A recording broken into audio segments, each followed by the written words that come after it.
week 10 of the fantasy football season. He has a few wide receivers I would start this week. The first guy, Mike Williams of the Los Angeles Chargers. So Mike Williams, he was slumping in the weeks 6, 8, and 9, but last week it was a little bit of an improvement for him. 2 catches for 58 yards, but after those 3 bad weeks, I think he gets back on track.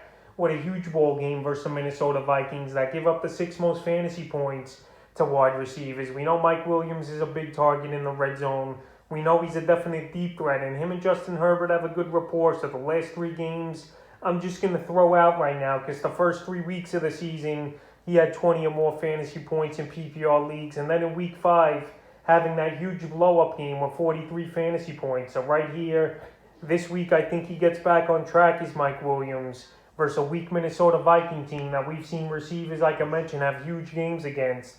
And I think Williams in this one could get anywhere from 15 to 20 fantasy points. And I still got confidence in him as a start this week. The second wide receiver is Hollywood Brown of the Baltimore Ravens. So Hollywood Brown, he's been a great fantasy option this season here. And this is a good Thursday night game versus at the Miami Dolphins. So the last few games here for Brown, week 6 versus the Chargers, 4 catches, 35 yards. Week 7 versus the Bengals, 5 catches, 80 yards and a touchdown. And week 9 versus the Vikings, another great game, 8 catches, 116 yards on 12 targets. So right here, week 10 at Miami, I think he could burn them for 2 deep balls in this one. And it wouldn't surprise me to see him have over 100 yards and 2 touchdowns. Him and Lamar Jackson are in sync. This Miami defense can't stop no one, giving up the 3rd most fantasy points to receivers. And this week, it's an easy matchup and a great start in Hollywood Brown. The next wide receiver is Pittman Jr. of the Indianapolis Colts. So Pittman Jr., what a season it's been for him in his 2nd year in the NFL. In the last 3 weeks, he's really taken off. Week 7 at the Niners, 4 catches, 105 yards and a touch. Week 8 versus the Titans, 10 catches, 86 yards, and 2 touchdowns. And last week versus the New York Jets, 5 catches, 64 yards, and a touchdown. So right here in week 10, it's a good matchup once again versus the Jacksonville Jaguars that give up the 8th most fantasy points to wide receivers. So I think Pittman, for the 4th game in a row here, he's going to find the end zone and probably total 70 or 80 yards in this one. And he's definitely a start. The next wide receiver is DeAndre Johnson of the Pittsburgh Steelers. So many people are probably like, why is Johnson on this list?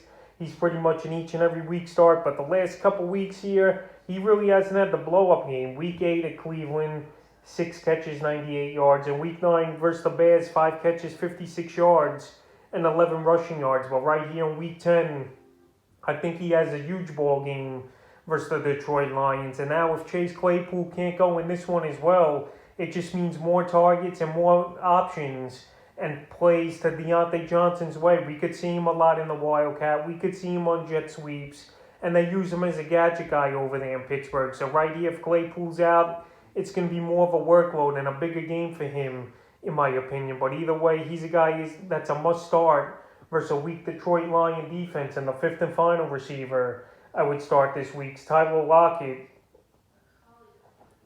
of the Seattle Seahawks. So the Seahawks here, they finally get Russell Wilson back. And their offense, for the most part, was pretty pedestrian, with obviously Geno Smith at the helm. But in the last game, Geno started in week 8 versus Jacksonville.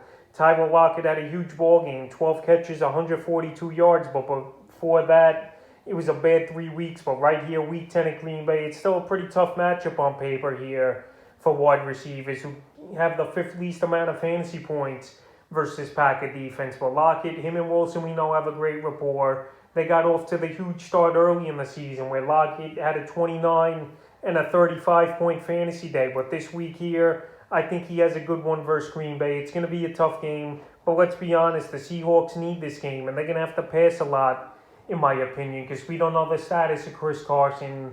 And this offense is better with Russell Wilson throwing the ball anyway. So right here, it wouldn't surprise me if Lockett has 90 total yards in this one and possibly finds the end zone. So that's a few wide receivers I would start here in week 10 of the fantasy football season.